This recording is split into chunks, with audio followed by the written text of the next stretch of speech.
The silence of space stretched endlessly around Deep Space Monitoring Station Omega-12, a testament to humanity's reach beyond the familiar boundaries of their solar system. Officer Elena Rios adjusted her headset for the 100th time, that shift her weathered fingers dancing across the console's luminescent interface.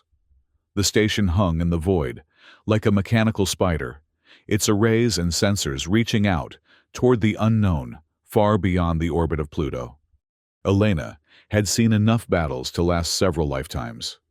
The scars from the Titan War still traced faint lines across her left temple, and her right hand bore the telltale marks of plasma burns from when the Martian rebels had nearly overrun Europa Station. Now, in 2275, she found herself on the edge of known space, part of Earth's ambitious Deathworlder program, 30 monitoring stations scattered across the outer reaches, each one a lonely sentinel watching for threats that might emerge from the dark. The year had been quiet, almost eerily so. Most of her colleagues had grown complacent, treating their posts as extended exile, rather than the vital early warning system they were meant to be. But Elena remained vigilant. She had learned long ago that the universe had a cruel sense of timing. Her console chirped. At first, she dismissed it as stellar interference, the kind of random electromagnetic noise that plagued deep space communications. But as the pattern repeated, her blood ran cold. 4 short pulses, followed by 4 long ones, then 4 short again. The pattern was too regular, too deliberate to be natural. Elena's hands flew across her workstation, isolating the signal and running it through every filter and analysis protocol she knew. The signal strength was weak, almost at the edge of detection, but it was definitely artificial. And it was repeating with the consistency of an automated distress beacon. "Captain Lee," she called across the station's cramped command center. "We've got something."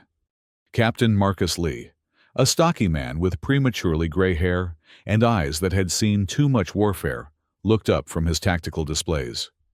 His uniform bore the insignia of the orbital fleet, and his reputation from the asteroid belt campaigns preceded him. "Natural phenomenon." "Negative, sir.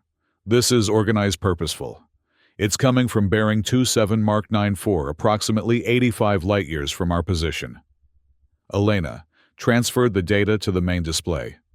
The signal pattern appeared as green waves against a black background, each pulse as clear as a heartbeat. Lee studied the readout for several moments, his expression growing increasingly grim. "How long has it been transmitting?" "I'm not sure. I only just noticed it, but analyzing the background data suggests it's been going for at least 6 months.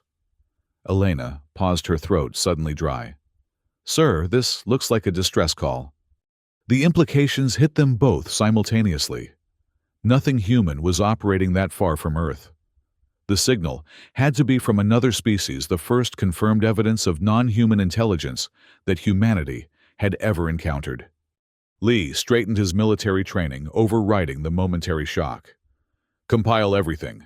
Signal patterns, point of origin, strength variations, everything. We're transmitting this to Earth immediately."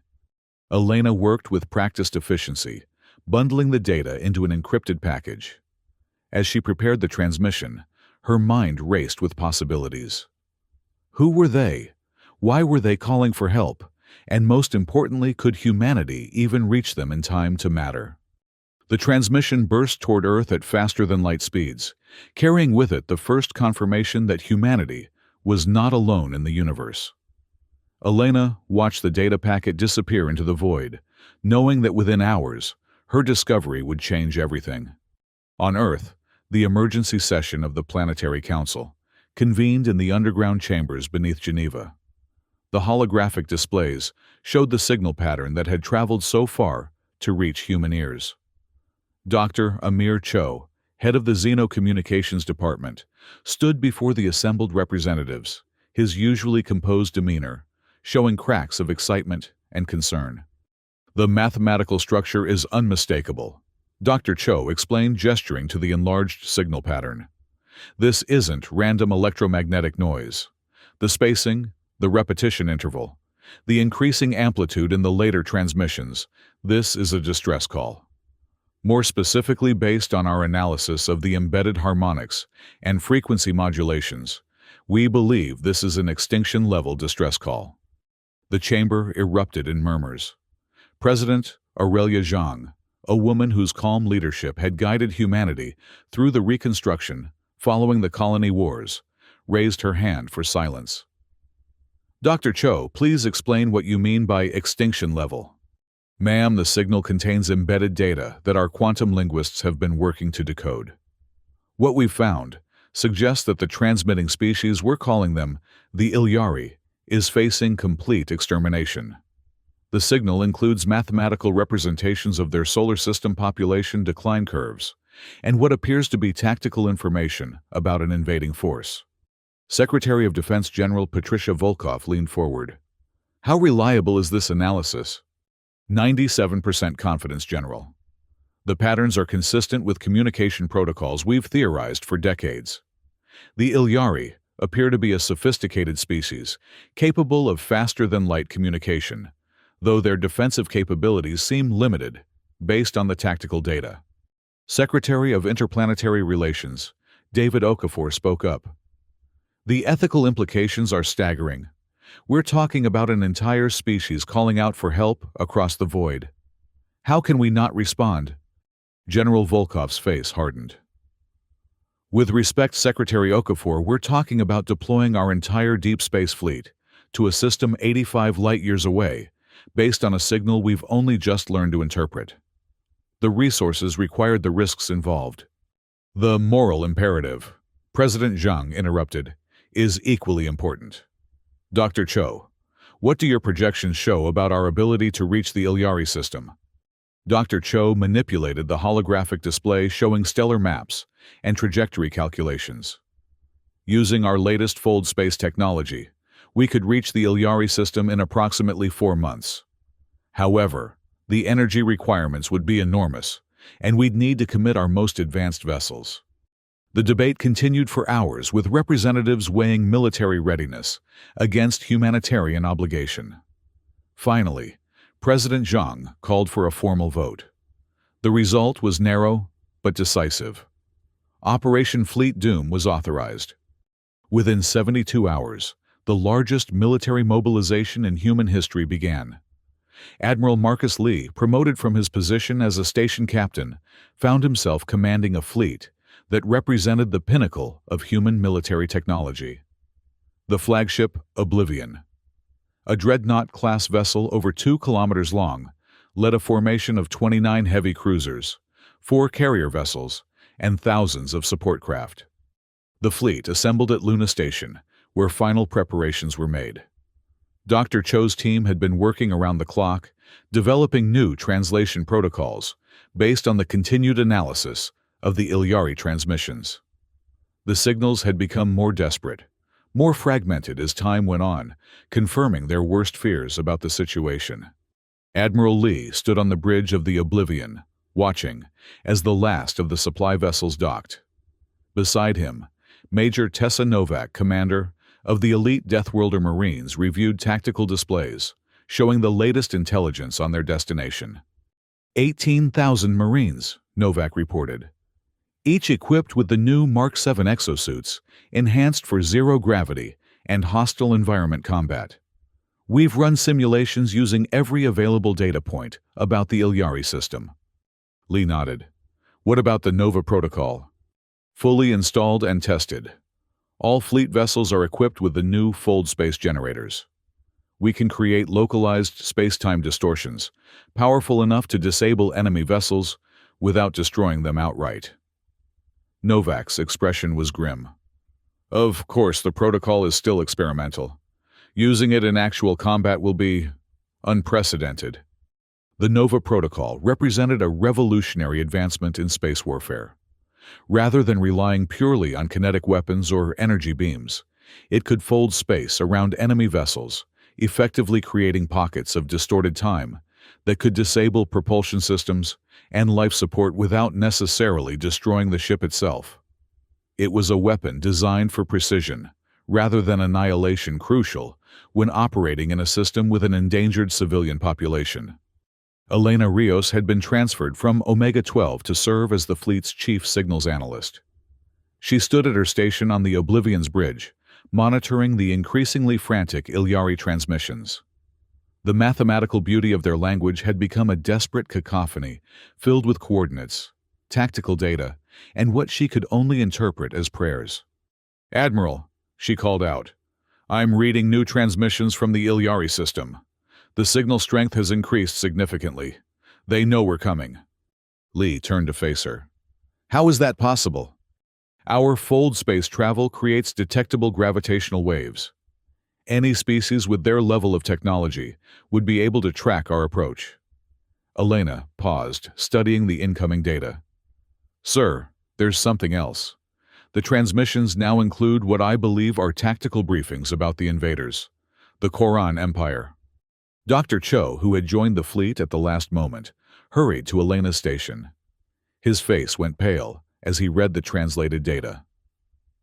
"Admiral, you need to see this immediately." The main display shifted to show Dr. Cho's analysis. The Koran Empire, according to the Ilyari data, was a militaristic society that viewed other species as inferior beings to be conquered or exterminated. They possessed advanced weaponry and had been systematically destroying Ilyari colony worlds for months. The main fleet, over 60 vessels, had the Ilyari homeworld under blockade. "They're not just conquering," Dr. Cho explained, his voice shaking. "Based on these transmissions, the Quran see the Ilyari as game. They're hunting them for sport." The bridge fell silent. The idea of an entire species being systematically exterminated for entertainment violated every principle of civilized behavior that humanity had developed. "Change of status," Admiral Lee announced. "We are no longer on a rescue mission. As of now, this is a military intervention. All ships prepare for combat operations." The journey to the Ilyari system took 4 months of fold space travel, each jump straining the ship's newly installed drives to their limits. During the transit, the fleet conducted extensive combat drills. The Deathworlder Marines practiced boarding operations in simulated Quran vessels, while the fleet's pilots ran scenarios against unknown enemy fighter designs. Elena had become the fleet's unofficial expert on Ilyari communications. Working with Dr. Cho, she had developed an increasingly sophisticated understanding of their language and culture. The Ilyari appeared to be a peaceful species, their technology focused on harmony with their environment rather than warfare. Their pleas for help had evolved into detailed intelligence reports about Quran tactics and weaknesses. "They're pacifists by nature," Elena explained to Admiral Lee during one of their regular briefings. "Their entire civilization is built around the concept of balance with their world. They never developed serious military technology because they never needed it. And now they're facing extermination because of that peace," Lee replied grimly. "What about their planet? What are we going to be dealing with environmentally?" Elena brought up the latest data. 60% of Earth's gravity atmosphere with higher nitrogen content, but breathable with minimal filtration. The Quran have been bombarding industrial centers, but most of the planet remains habitable. Temperature averages are lower than Earth standard. They seem to prefer what we'd consider a perpetual winter. As the fleet approached the edge of the Ilyari system, the scope of the crisis became clear. Long-range sensors detected the Quran blockade, 60 military vessels arranged in a perfect sphere around the Ilyari homeworld. The ships were sleek, predatory designs that seemed to emphasize speed and firepower over defense. "Admiral," called Communications Officer Yuki Tanaka, "we're receiving a transmission from the Quran fleet. They're demanding we identify ourselves and state our intentions." "Put them through," Lee ordered. The main display showed a reptilian face with cold, calculating eyes. The Quran commander spoke in a language that the ship's computers quickly translated. "Unknown vessels, you are interfering in Quran territorial operations. Withdraw immediately or face destruction." Admiral Lee stepped forward. "This is Admiral Marcus Lee of the United Earth Fleet. We are responding to a distress call from the Ilyari people. We demand you cease your aggressive actions and withdraw from this system." The Quran commander's expression shifted to what might have been amusement. Humans. We have heard of your species. Young, aggressive, but limited. You have traveled far to die. This hunting ground is claimed by the Quran Empire. The prey belongs to us. These people are not prey, Li responded, his voice carrying the steel of absolute conviction. They are sentient beings requesting aid. Final warning, withdraw your forces. The Quran commander's laugh was like breaking glass. 60 ships against your 34. You are either foolish beyond measure or possess capabilities we have not observed. Very well. You may serve as additional sport. The transmission cut out. Across the fleet, weapons powered up and shields came online. The first contact between humanity and an alien species was about to become a battle for another species' survival. All ships implement combat formation Delta, Admiral Li commanded. Prepare Nova Protocol on my mark. Marines ready for boarding operations. The Quran fleet moved with predatory grace, their ships accelerating toward the human formation. Their weapons, some kind of focused plasma technology, began firing at extreme range, brilliant green bolts that sliced through space with deadly precision. First Squadron implement Nova Protocol targets designated Alpha through Tau, Li ordered. The space around 20 Quran vessels suddenly twisted, reality bending, as the experimental weapons activated. The effect was spectacular, and terrifying. Ships caught in the distortion fields seemed to freeze in place as time moved differently around them.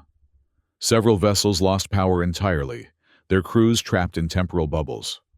The remaining Quran ships responded with fury, concentrating their fire on the human vessels. The Oblivion's shields flared as plasma bolts struck the hull, but the massive dreadnought pressed forward its own weapons, returning devastating volleys. Launch stealth shuttles, Li ordered. Target the Quran command ship, the Harbinger. Major Novak led a team of 60 Marines in modified shuttles, equipped with the latest cloaking technology. Their mission was simple, but crucial: disable the Quran command structure and their planet-killing weapons. Elena watched the battle unfold from her station, but her attention was divided between the combat and the flood of transmissions from the planet below. The Ilyari were broadcasting constantly now, coordinates, tactical updates, and messages of hope, as they watched the human fleet engage their oppressors. Admiral, she called out, the Ilyari are providing real-time intelligence. They've identified the Harbinger's reactor core location and the command center layout. The battle raged across millions of cubic kilometers of space. Human ships darted between the heavier Quran vessels, using superior maneuverability to avoid the worst of the plasma fire. The Nova Protocol proved devastatingly effective, creating pockets of distorted spacetime that left enemy ships helpless. Major Novak's Marines reached the Harbinger, undetected, their shuttles slipping through the chaos of battle. The boarding operation was swift and brutal. Deathworlder Marines trained in the harsh environments of humanity's most hostile colonies proved more than a match for the Quran crew. Their exosuits, designed for survival in everything from Venus's acid rain to Titan's methane storms, easily adapted to the Quran ship's environment. Reactor core located, Novak reported over the tactical channel. Beginning placement of fusion charges. The Harbinger was the key to the Quran fleet's coordination. Its destruction would leave the remaining ships without central command, relying on ship-to-ship communications that the human fleet's electronic warfare specialists were already jamming. Elena suddenly detected a new type of transmission from the planet below.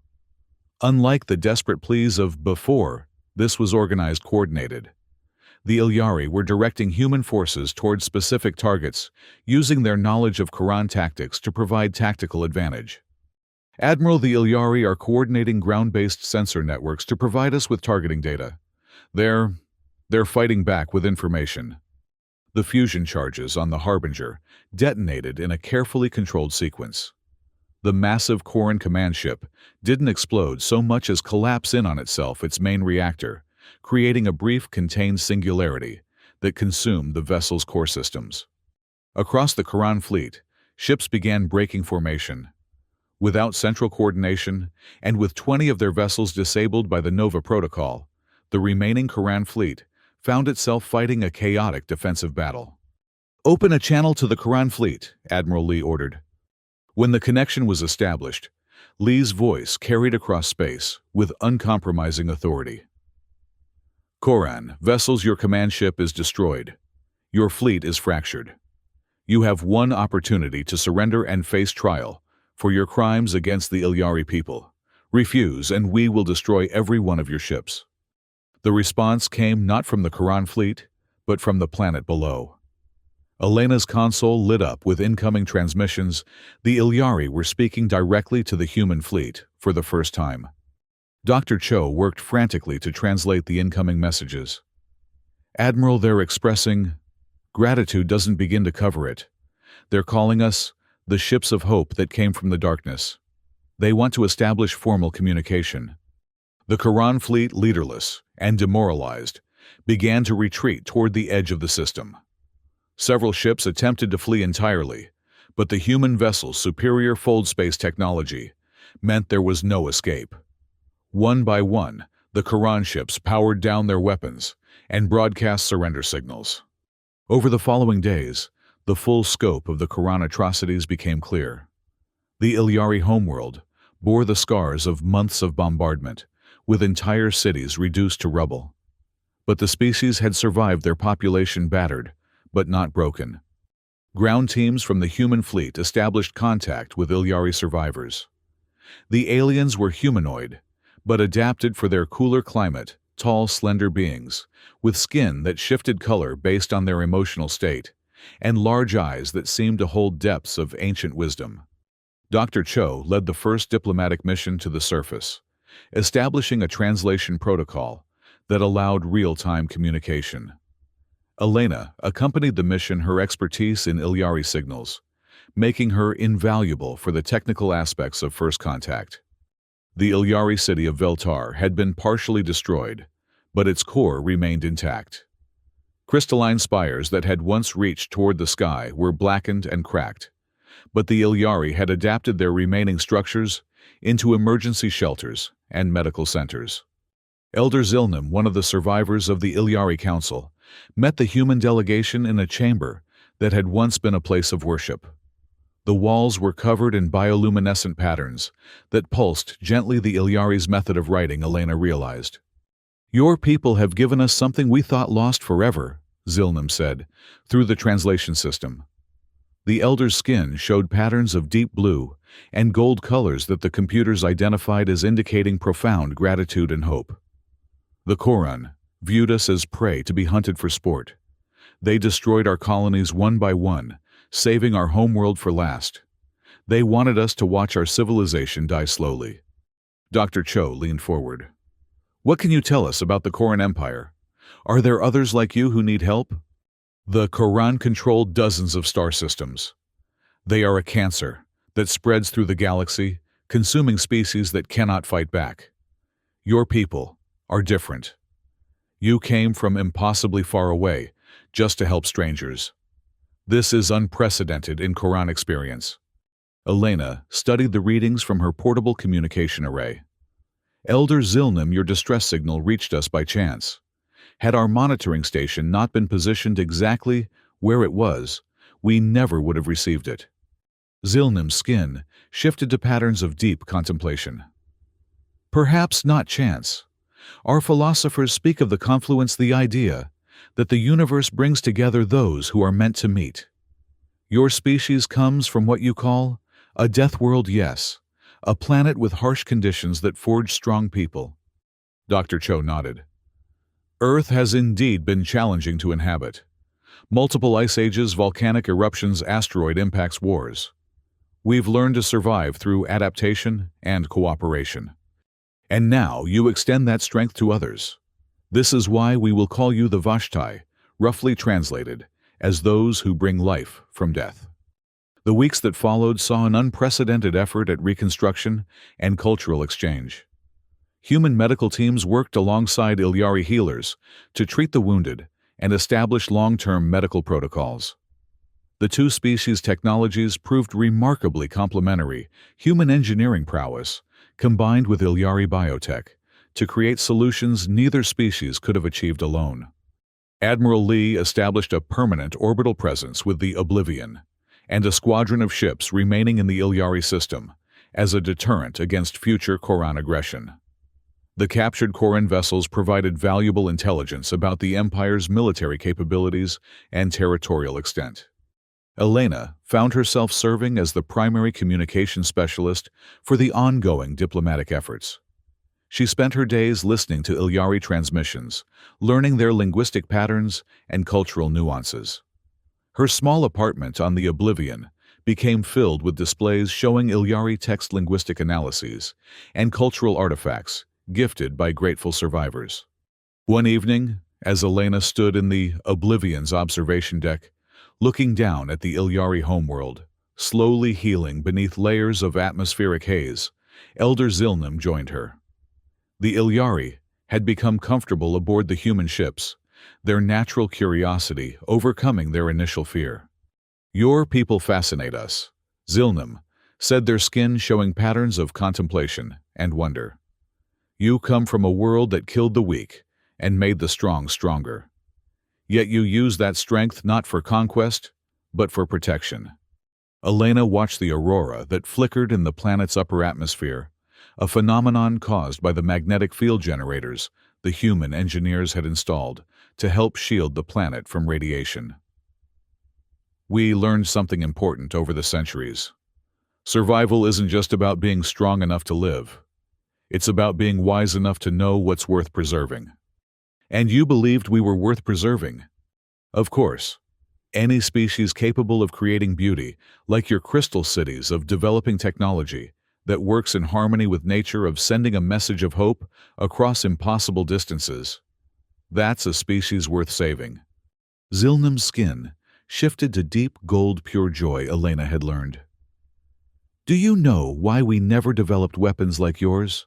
Our philosophers taught that violence only begets violence, that the path to true strength was through understanding and balance." Elena nodded. "And you were right in your way. But sometimes, peace can only be maintained by those willing to fight for it." "Your Admiral Lee said something similar. He said that your people had learned to be what he called shepherds, watching over the flock and driving away the wolves."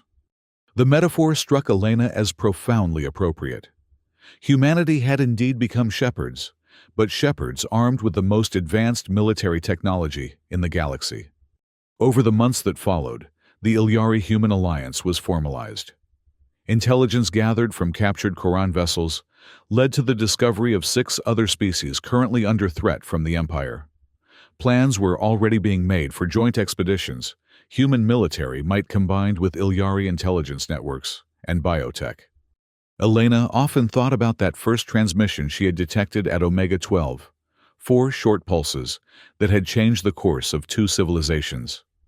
The Ilyari had called for help across the void, and humanity had answered.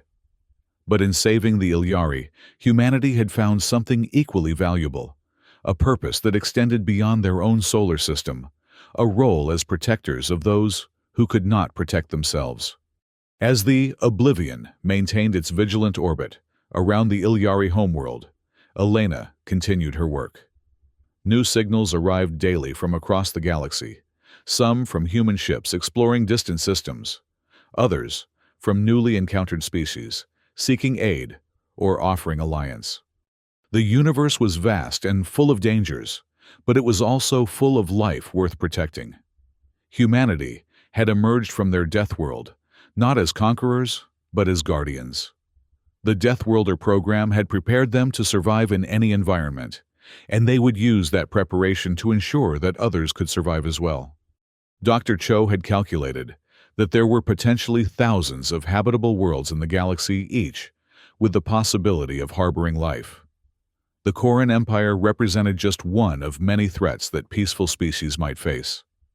But now, they would not face those threats alone. Elena filed her daily report and prepared for the night shift. Tomorrow would bring new challenges, new signals to analyze, new species to contact. The work of building a galactic alliance was just beginning. But tonight, as she looked out at the stars and the slowly healing world below, Elena Rios allowed herself a moment of satisfaction. A signal had crossed impossible distances to reach them, and humanity had responded with ships, weapons, marines, and hope. They had answered the call, and in doing so had found their place among the stars, not as conquerors, but as protectors. The human race had survived their death world by learning to fight for survival. Now, they would teach others that sometimes the best way to preserve life was to be willing to fight for it. The story of humanity's first contact with alien life would be told in many ways, by many species. But for Elena, it would always be about that moment of decision when, faced with a cry for help from across the void, humanity chose to respond. They came not, as the Quran expected, as conquerors seeking territory or resources. They came, as the Ilyari had named them, the Vashtai, those who brought life from death. Ships of hope that emerged from the darkness when they were needed most. The universe would never be the same. And for the first time since the wars that had driven humanity to the stars, Elena felt truly hopeful about what the future might hold.